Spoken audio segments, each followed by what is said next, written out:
Salutations, compagnons et compagnonnettes, frères et sœurs du monde médiéval, je vous salue bien bas, moi Bayon Taillefer, votre serviteur. Alors, aujourd'hui, de quoi allons-nous parler, Bohémond? Aujourd'hui, on va parler de l'assassinat de Louis d'Orléans. Louis d'Orléans. Louis d'Orléans, si vous avez bien suivi, c'est le frère cadet de Charles VI, le roi fou. Aujourd'hui, c'est le 3e épisode de la saga Charles VI. Charles VI, une histoire de fou.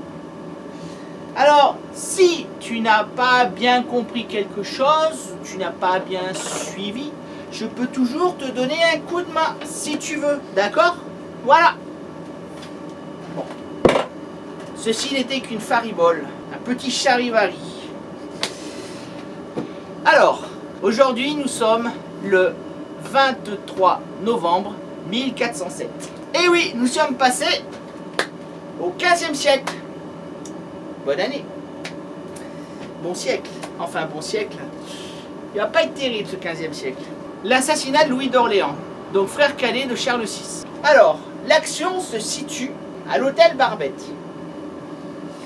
Si tu es parisien, alors, toute petite digression, petite, tu remarqueras que, n'étant pas parisien moi-même, vivant dans le sud, je connais très bien Paris. Parce que Paris, pour un historien, c'est une mine d'or. C'est un musée à ciel ouvert. Donc si tu es parisien, je t'envoie un bonjour chaleureux d'abord, tu sauras de quoi je veux parler. Tu vois le Marais, tu vois la rue des Rosiers. La rue des Rosiers, tu as la rue des Francs-Bourgeois, est-ouest, et le carrefour avec la rue Vieille du Temple. À cet endroit-là, tu as la muraille Philippe-Auguste. Et dans cette muraille Philippe-Auguste, au niveau de la halle des Francs-Bourgeois, tu avais une poterne. Qu'est-ce que c'est qu'une poterne? C'est une petite porte pour accéder en dehors de la ville fortifiée. Contrairement à une porte ou à un châtelet d'entrée qui est la grande porte. La poterne, c'est la petite porte. Donc à cet endroit-là, croisement rue des Francs-Bourgeois, rue Vieille du Temple, tu as la poterne Barbette. Et de l'autre côté de la muraille, donc en sortant de la ville, tu as l'hôtel Barbette. Alors c'est quoi l'hôtel Barbette? L'hôtel Barbette, c'est un hôtel particulier, donc un très beau bâtiment, qui a été fondé, construit par Étienne Barbette. Étienne Barbette, c'est un grand bourgeois qui a eu beaucoup de, comment dirais-je, de grandes fonctions au niveau de la mairie de Paris, enfin, ce qui en tenait lieu à l'époque.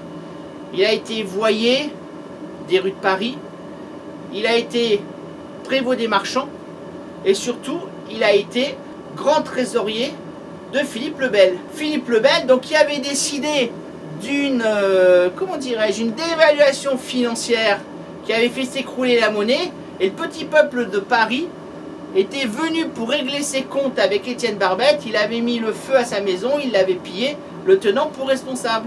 Et ensuite, il s'est mis à courser le roi Philippe le Bel, qui a dû se réfugier dans le donjon du temple, juste après, en allant vers le nord. Non mais purée, mais Philippe le Bel, c'est 14e siècle, mais là, normalement, t'es censé nous parler du 15e siècle. Tu t'es trompé. Je ne crois pas, bon, c'est pas grave. Bon, Bohémond fait encore des siennes, c'est rien. Effectivement, restons au 15e siècle. Bon, donc l'hôtel Barbette, tu as compris. Et n'oublie pas que je suis bien équipé, Bohémond aussi. Hein. Voilà, à bon entendeur, restons au 15e siècle. L'hôtel Barbette, qui a été agrandi, qui est devenu un très bel hôtel, très grand.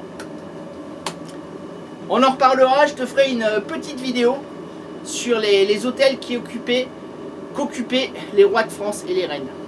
L'hôtel Barbette est occupé par la reine Isabeau de Bavière. Je t'ai dit dans une précédente vidéo que la cour se tenait au niveau privé dans l'hôtel Saint-Paul, résidence de Charles VI. Seulement Charles VI, comme tu le sais, c'est le roi fou. Donc un jour, une période, il est lucide, tout se passe bien, et une autre période, il fait ses crises de folie et il devient très très violent. Donc sa femme, Isabeau de Bavière, décide de laisser un petit peu à l'écart et de quitter l'hôtel Saint-Paul. Elle va donc venir habiter à l'hôtel Barbette.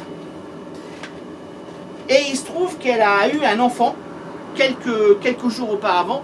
Et cet enfant est mort-né, je crois. Enfin, qu'il n'a pas beaucoup survécu. Il n'a pas survécu très très longtemps, d'après mes souvenirs. Il faudrait que je vérifie. De toute façon, tu verras ça sur mon blog. Et donc, ce jour-là, ce funeste jour, ce funeste 23 novembre 1407, notre ami le duc d'Orléans, Louis d'Orléans, vient rendre visite à sa belle-sœur.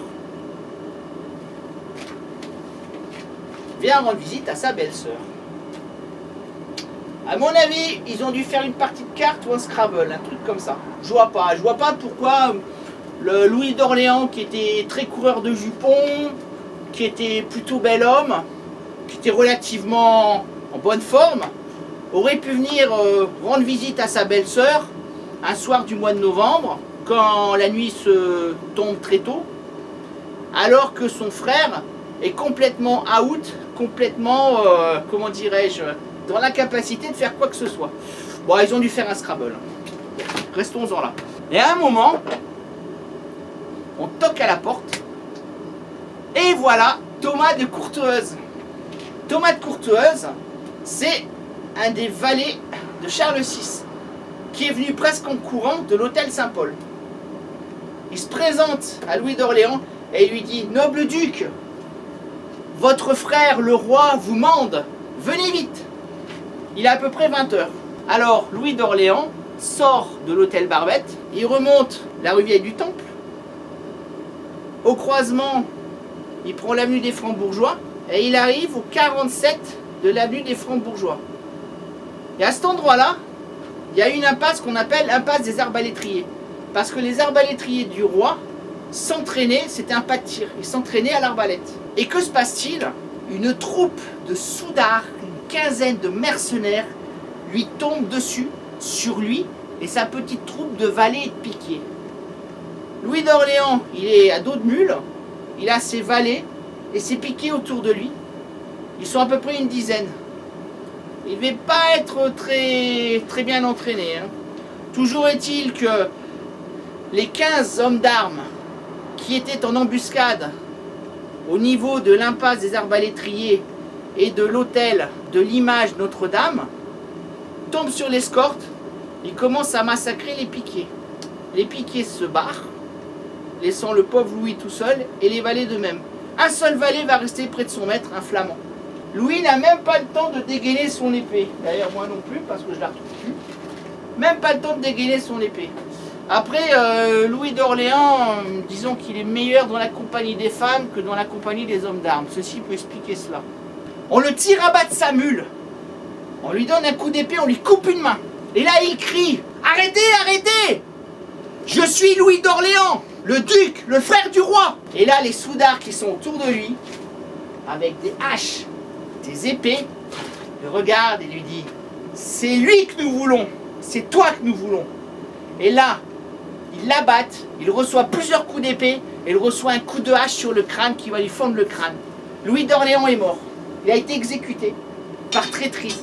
On va réveiller Charles VI. Pauvre Charles VI. La forêt du Mans, le bal des Ardents, l'assassinat de son frère qu'il aimait beaucoup, réveillé en pleine nuit pour apprendre cette nouvelle-là, forcément, c'est pas très bon pour sa santé mentale. Pauvre Charles VI. Enfin, c'est ainsi. Mais alors, cui bono, comme on dit en latin, à qui profite le crime? Oh, c'est pas très compliqué de le savoir. C'est pas compliqué du tout. Que s'est-il passé peu de temps auparavant?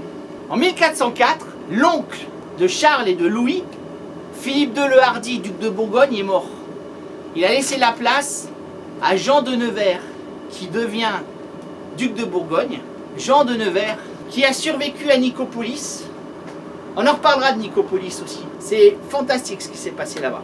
Jean de Nevers est devenu Jean sans peur à Nicopolis, dans le royaume de Hongrie. Et Jean sans peur, c'est le chef du parti des Bourguignons. Les Bourguignons, c'est la Bourgogne, mais c'est aussi la Flandre. Et entre la Bourgogne et la Flandre, il y a le duché de Luxembourg. Et Jean veut racheter ce duché. Malheureusement, Louis d'Orléans, frère du roi, qui tient les rênes du pouvoir, lui va tout faire pour s'opposer à la puissance montante des Bourguignons. Lui, son parti, c'est les Orléans, c'est le clan du roi. opposé au clan des Bourguignons. Alors il va empêcher le duc de Bourgogne de racheter le Luxembourg. Déjà, Jean sans peur, qui n'était pas quelqu'un de très conciliant, en retient comme une certaine amertume. Mais c'est pas fini. C'est pas fini.